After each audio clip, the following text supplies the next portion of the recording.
Oi, gente, eu vim aqui falar sobre a conduta nutricional na intolerância à histamina. Como é realizado o tratamento dietoterápico na intolerância? Bom, o tratamento ele é baseado em dois tipos de dietas, a dieta anti-histamínica e a dieta low FODMAP. A dieta low FODMAP é baseada numa alimentação com uma baixa quantidade de alimentos fermentativos, alimentos estes que geralmente vêm de carboidratos. A dieta low FODMAP não é só utilizada no tratamento da intolerância à histamina, mas também no tratamento da síndrome do intestino irritável, como também da SIBO, que é o supercrescimento bacteriano no intestino delgado, e também da SIFO, que é o supercrescimento fúngico, que é a síndrome fúngica. Bom, geralmente a dieta anti-histamínica ela é baseada também em grupos, de alimentos.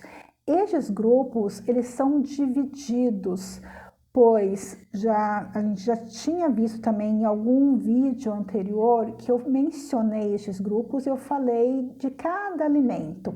Então, eu vou lembrar vocês um pouquinho sobre estes grupos, que ele está dentro de uma listinha, que muitos profissionais da área da saúde, como médicos e até mesmo nutricionistas, que falam sobre intolerância à histamina, que entendem um pouco sobre intolerância à histamina, que tratam de pacientes, com este problema, utilizam, que é a lista SIG. Essa lista SIG se divide em grupos, Por exemplo, o grupo dos alimentos que contêm histamina, que são fontes de histamina, como o grupo também que são alimentos que liberam mais histamina.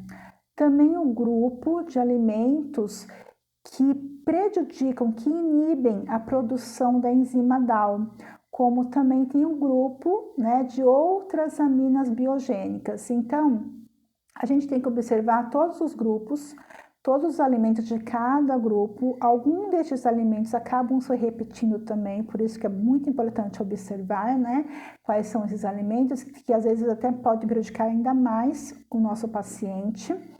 A gente precisa também observar que esta lista não deve ser padronizada, ela não deve ser utilizada para todos os pacientes de uma forma geral, Tipo, todos os alimentos de todos os grupos, o paciente reage.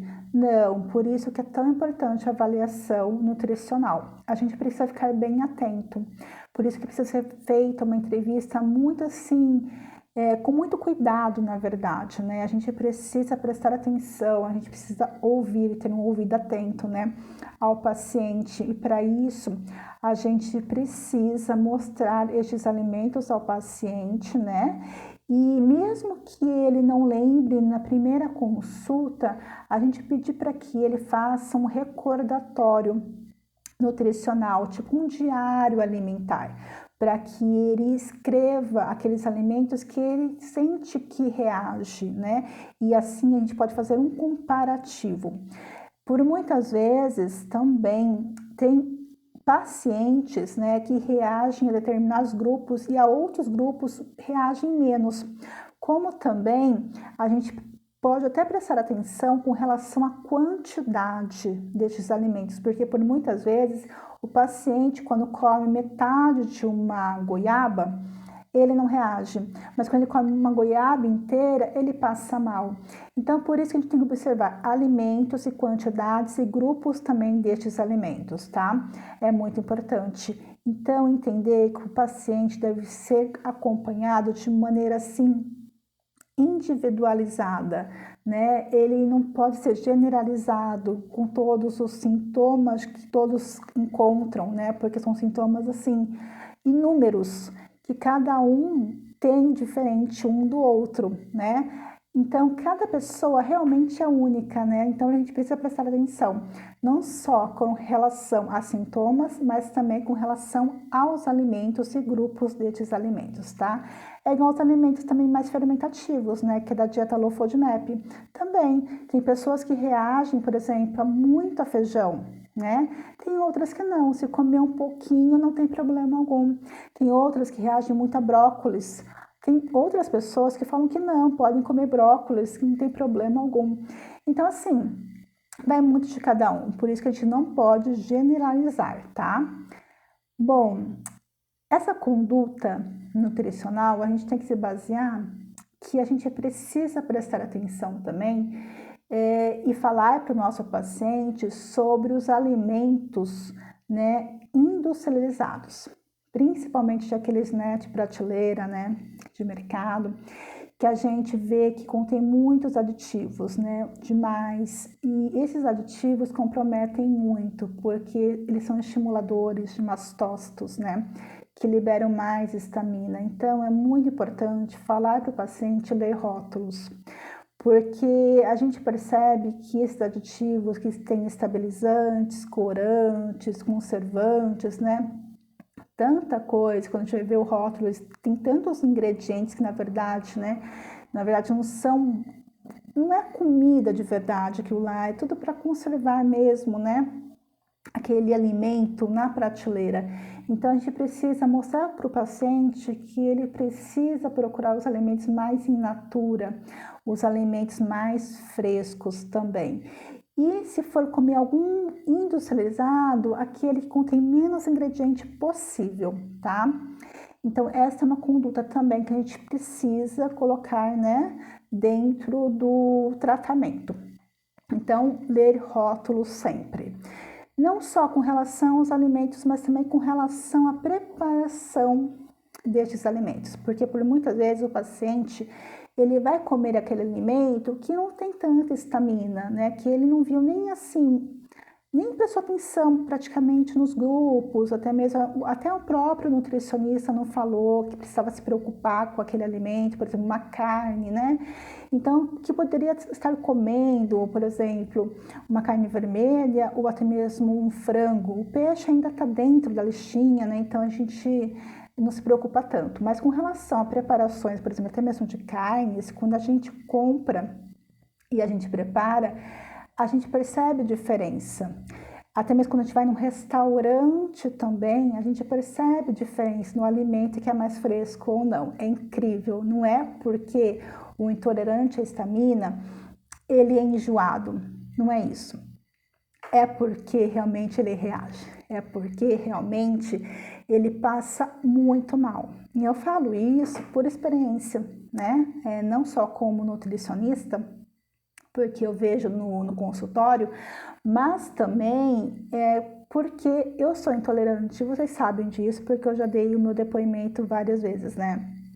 Então, isso é muito importante porque, por muitas vezes, a preparação, ela tem que ser a mais fresca possível.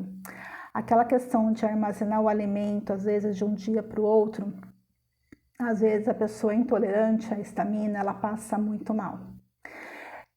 Dependendo do que está lá dentro da preparação, ainda alguns temperos também, né? Então, condimentos, é péssimo para ela. Também a questão, por exemplo, do refrigerado e do congelado. O congelado, o intolerante à histamina, ele consegue tolerar mais, ele consegue reagir menos. Por exemplo, por muitas vezes eu testei, né? Alimentos. Vou dar um exemplo aqui bem prático. Uma carne, né? Uma carne, não precisa nem ser um bife, pode ser mesmo um frango, né? E aí eu quero um frango grelhado. Eu vou grelhar esse frango, até mesmo apenas com sal, né? Bem tranquilo, sem tempero nenhum, que não me prejudique. Mesmo assim, eu passo mal. Eu sinto já na hora que eu vou mastigar na minha língua que ela começa a queimar. Péssimo. Quando eu pego um frango congelado e coloco direto na minha panela de pressão, eu não deixo descongelar no refrigerador, já o filé de frango eu tenho que descongelar, né? E deixar até mesmo um tempinho no refrigerador para ficar descongelando. Por isso aqui da reação. O tempo que ficou do congelador para o refrigerador até a hora que eu grelhei e na hora que eu comi. Olha só, esse intervalo. Quando eu pego a carne do congelador, que é um peito de frango inteiro, e coloco na minha panela de pressão, ele está congelado ainda, e eu coloco para cozinhar, quando eu vou comer, eu não reajo. Eu já fiz essa experiência, e olha que eu comprei já frango orgânico, frango normal, os dois me deram reação. E dependendo da marca também, sabe? Então, assim, são muitos detalhes também, dependendo também como está no refrigerador do mercado, se ele está congelado ou refrigerado, tem tudo isso, sabe? Então, assim, quanto tempo também que tirou, vê na data de validade, né? Que tirou e colocou naquela forminha, sabe? Para colocar na geladeira dos refrigerados, a data, se tirou, cortou no mesmo dia, sabe? Você já chegou em casa e já preparou. Antigamente eu comprava algumas misturas, né? Tipos de carnes diferentes e colocava no meu congelador, descongelava na geladeira e eu preparava. Hoje em dia eu não faço mais isso. Hoje em dia eu tento comprar tudo mais fresco, né? Eu já vou no mercado, já trago para casa, já faço, né? E nem sempre dá para fazer isso, né? Infelizmente. Então, assim, pego do congelador e coloco direto na panela de pressão. Mas também o do congelador não fica lá mais de uma semana. Não, não fica. Eu tenho que pegar do congelador próximo à data que eu comprei realmente no mercado, sabe? Então, tem todos esses detalhes também de questão de preparação. Com relação a outra conduta também, né, que eu já experimentei na minha prática, e também, assim, a gente vê também com relação a pacientes, é a questão também de tentar fazer refeições mais programadas, sabe? Aquela questão também de ter uma rotina alimentar. E isso ajuda muito, porque por muitas vezes também o intolerante à histamina, quando ele fica muito tempo sem se alimentar, ele passa mal. E olha só que engraçado, eu nem sabia disso. Depois de estudar, de ver realmente em artigo científico, eu comprovei que não era coisa da minha cabeça. Porque por muitas vezes também, quando estava aquela baguncinha de tentar me tratar, de tentar ajustar a minha alimentação, eu ficava algumas vezes, né, principalmente da tarde para a noite, sem comer, né, com medo de comer ou sair da minha rotina por causa de tempo também de trabalho, porque eu saía da minha cidade, ia para outra cidade, e às vezes aquela confusão de horários e também de me levar algo também, assim, que eu sabia que eu não ia passar mal, eu acabava ficando sem comer, né? E isso piorava muito, eu percebia, e aí fui vendo que todas as vezes acontecia a mesma coisa. Então, já foi mostrado em estudo que o jejum, tá? O jejum não fisiológico, o jejum, assim que a gente faz no nosso dia, no meio do dia para a noite também, ele prejudica, né? Ele causa realmente reação, porque ele estimula mastócitos que liberam mais essa histamina. Agora, o jejum fisiológico não. Então, assim, o jejum fisiológico, quando eu falo, é aquele que a gente fica realmente sem comer durante a madrugada, que é o normal, né? Que precisa desse descanso, o nosso trato gastrointestinal realmente precisa ter este tempo de reparo, né? As nossas células também precisam, né, se regenerar, precisam, né, fazer uma limpeza, né? Que a gente fala que é autofagia. Então, é normal, tá? Por exemplo, no meu caso, eu posso ficar até 14 horas sem comer nada. Para mim é ótimo, me sinto muito bem mesmo. Quando eu comecei a mudar minha rotina, parei de comer tarde da noite, que o máximo agora que eu como assim é até 8 horas da noite, porque antigamente eu comia tarde, às vezes eu voltava da academia, que eu gostava de treinar à noite, e aí eu ia jantar super tarde, e aí só complicava mais, né, a questão também da intolerância, das reações, porque a minha digestão ficava comprometida totalmente, né. Então, eu me conscientizei, porque na verdade o que é o certo, né, o certo é realmente dar esse descanso, né, para o nosso intestino. Então, eu comecei a fazer realmente esse jejum fisiológico de 12 horas, né? Até mesmo de 14 horas eu reajo muito bem, eu fico muito bem, até mais disposta, né? Eu tenho mais energia, é muito bom isso. Então, isso é muito bom para o nosso intestino, tá, gente? Para quem é intolerante à histamina. Agora, no jejum, de ficar sem se alimentar, até mesmo sem almoçar, sem tomar o lanche da tarde, às vezes, por muitas vezes, não toma o lanche da tarde, não janta, isso pode dar reação sim, tá? Talvez não para todo mundo, mas eu falo mais por mim, tá bom? E também pelo estudo que já foi mostrado que pode causar sim, tá?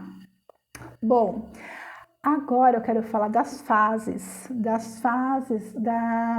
do tratamento dietoterápico.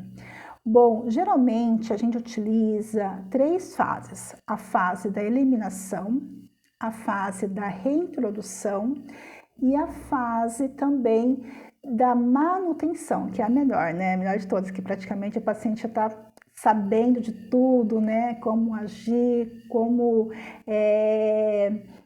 que está a evolução, que já está evoluindo, né? E ele está mais alegre, mais contente.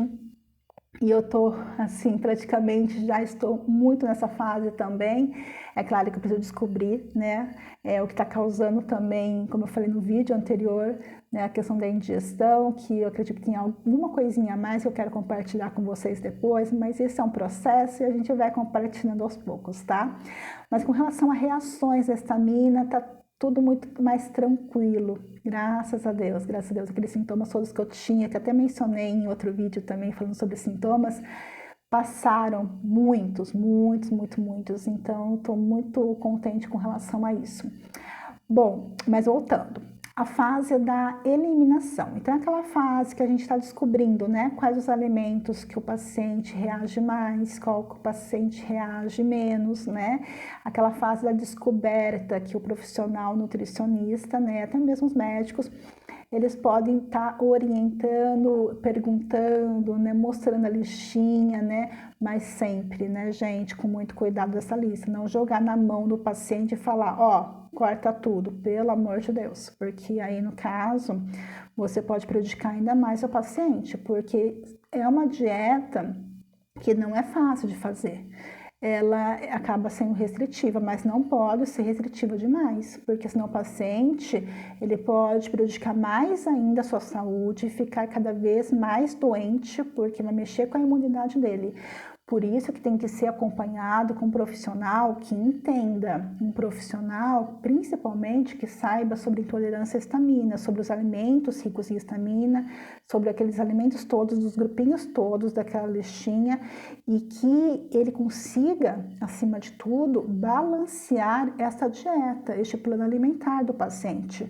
Porque se o paciente for cortando tudo, ele vai ficar desnutrido, sabe? Porque são muitos alimentos, né? Até mesmo disse sobre a preparação do alimento também. Então, não pode, tá, gente? Pelo amor de Deus. E também tem a questão também do alimento que ele vai comprar, que às vezes ele nem sabe também, né? Porque a questão dos aditivos que eu falei. Então, são muitos detalhes. Então, se não tiver um profissional que entenda e que auxilie ele não vai conseguir fazer. E se ele fizer, ele vai se prejudicar muito, tá? Então, essa listinha é como base, é um instrumento para conduzir o tratamento, mas não utilizar ela de uma forma radical, tá? Porque aí a gente vai descobrindo aos poucos e a gente vai colocando dentro da dieta desse paciente alimentos para que ele consiga balancear, tá? Para que ele consiga ter, na verdade, um suporte nutricional necessário para o seu dia a dia, tá? Para não mexer na questão da imunidade dele, para que ele não adoeça, tudo bem?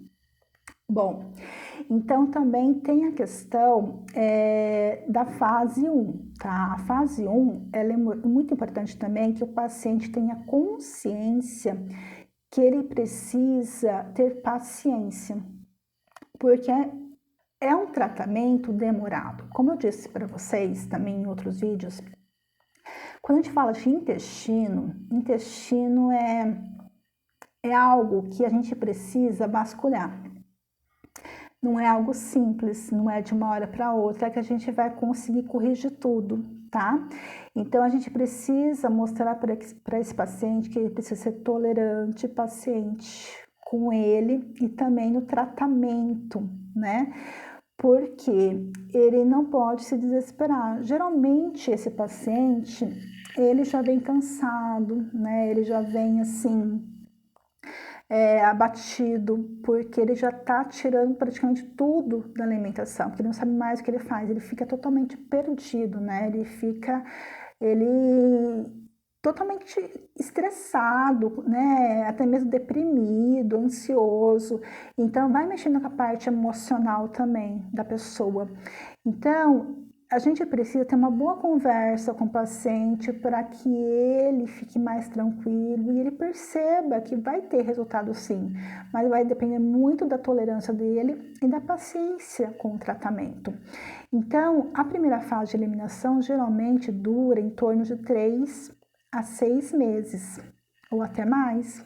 Pode ser que alguns pacientes até menos, né? Tudo vai depender muito das reações desse paciente, do conjunto de fatores, de problemas que ele tem nesse intestino também, que olha só né, como eu falei para vocês. Eu tô tentando até hoje, porque eu tenho outros problemas, não é só a questão da intolerância à histamina, né? Eu já tinha problemas anteriores, que era da síndrome do intestino irritável, e agora eu tô tentando vasculhar ainda mais. Então, por isso que eu falei para vocês que é uma vasculhada mesmo, né, na parte intestinal. Então, não tem como, porque é desde o esôfago, né, desde a boca, na verdade, né, do trato gastrointestinal. Então, envolve muita coisa. Esôfago, boca, esôfago, estômago, né, intestino delgado, intestino grosso, é muita coisa, tá bom, gente? Então, de 3 a 6 meses, olha só, tá? Então, a gente precisa ter essa paciência, né, de ir aos poucos, ir se descobrindo, né? Vendo que reage mais, reage menos, tá? E depois, outra coisa também, a gente precisa, dentro de 3 a 6 meses, por isso que demora também, a gente precisa fazer a modulação intestinal, a gente precisa corrigir esse intestino todo, porque ele está muito debilitado, ele está muito judiado, né? Então, esse intestino, ele precisa ser habilitado, na verdade ele precisa ser recuperado, né? Ele precisa estar mais saudável. Então, para isso precisa de um tempo também. E para isso precisa de uma alimentação certa, balanceada. Por isso que não pode fazer de qualquer jeito, para não prejudicar ainda mais o intestino ainda, tá? Para não judiá-lo ainda mais. Tudo bem? Então, a gente trabalha com a modulação intestinal também, claro. Bom, a segunda fase é a fase da reintrodução. A fase da reintrodução, a gente também leva um certo tempo, porque a gente vai intercalando os alimentos FODMAP com os alimentos que contêm histamina, dos grupos também, que eu falei todos daqueles, né, alimentos, né, de determinados grupos. A gente vai intercalando. Então, a gente vai vendo realmente qual que o paciente tolera mais e qual que ele tolera menos. Porque aqueles que ele reagiu no início, que ele foi percebendo, a gente tirou. Só que agora a gente vai reintroduzindo. E aí a gente vai colocando pouquinho. E depois a gente vai aumentando, até perceber a quantidade também que ele consegue tolerar. Tem alimentos que o paciente percebe que já, assim, em pequena quantidade ele reage. Aí a gente tenta por alguns dias. Ele reage. Aí não adianta ficar insistindo, deixa quieto, né? E vai colocando outro. E a gente vai intercalando com os alimentos de MAP e que são ricos em histamina. E aí a gente vai vendo, né, quantidade e reações, tá? Então, processo também, porque não vai colocar 2, 3 alimentos ao mesmo tempo, FODMAP e até mesmo que contém histamina, tá? A gente vai intercalando, porque senão a gente confunde, né, o paciente, até mesmo a gente não sabe qual que ele reagiu realmente, né? Foi o que é rico em FODMAP, o que é rico em histamina, né? Qual os que contém histamina, que grupo? O grupo das aminas biogênicas, o grupo que contém histamina, do alimento realmente fonte de histamina. Então, é uma confusão total. Então, por isso tem que ser passo a passo, alimento por alimento. Por isso que eu falei, é demorado, mas dá super certo, tá? Porque tá dando comigo, tudo bem, gente? Então, assim, é isso. Terceira fase, que é a fase melhor, né? Da manutenção. Bom, de descobrir quais são os alimentos que eu reajo mais, não como mais, não quero, né? Quem sabe em outra fase, talvez a gente vai começar novamente com a reintrodução. Mas agora eu já descobri aqueles que são vilões mesmo, aqueles que são péssimos, não vou comer. Ah, não, mas tem aqueles alimentos que eu vi que eu posso comer um pouquinho, né? Então, não dá reação, né? Mas esses alimentos eu vou rodiziar.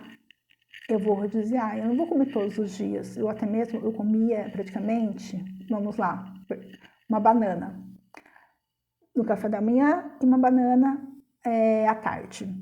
Não vou comer uma banana de manhã à tarde, de jeito nenhum. Eu vou comer essa banana um dia sim, um dia não. Ela contém as aminas biogênicas? Ela contém. Só que eu percebo que eu posso comê-la, mas não todos os dias. Então eu vou intercalando. Você sabe que esse processo também de rodiziar é um processo maravilhoso também para o nosso intestino? Porque a gente está recebendo vários tipos, né, de alimentos, né, vários compostos bioativos dentro do alimento. Então, isso vai recuperar nosso intestino ainda mais, né? E vai fazer com que a gente fique menos sensíveis também a determinados alimentos, que pode causar certas intolerâncias. Então, é maravilhoso rodiziar os alimentos, sabe, gente? Não ficar na mesmice, porque a mesmice é péssimo para o intestino.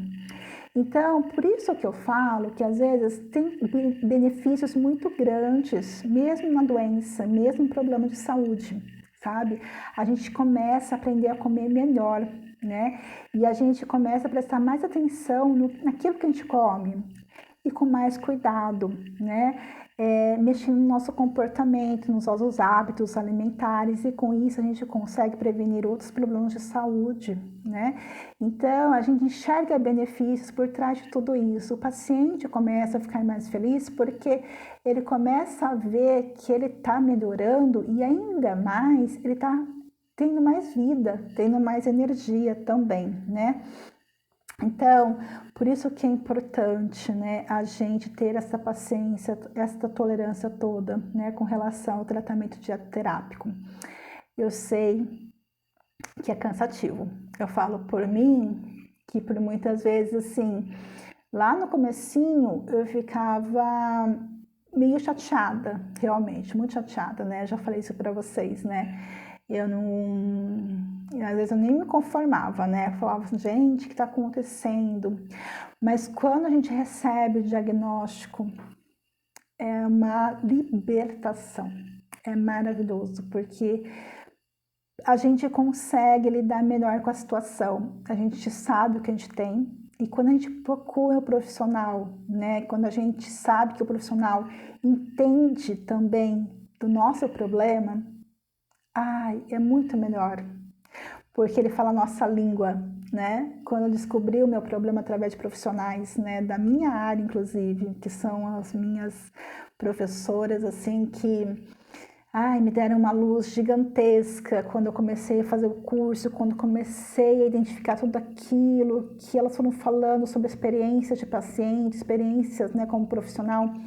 Aquilo foi tão libertador para mim, foi tão assim maravilhoso. Pessoas que entendiam aquilo que eu estava passando, que falavam aquilo realmente que estava acontecendo na minha vida, é muito bom. Então é aquilo, gente, não perder a esperança, né?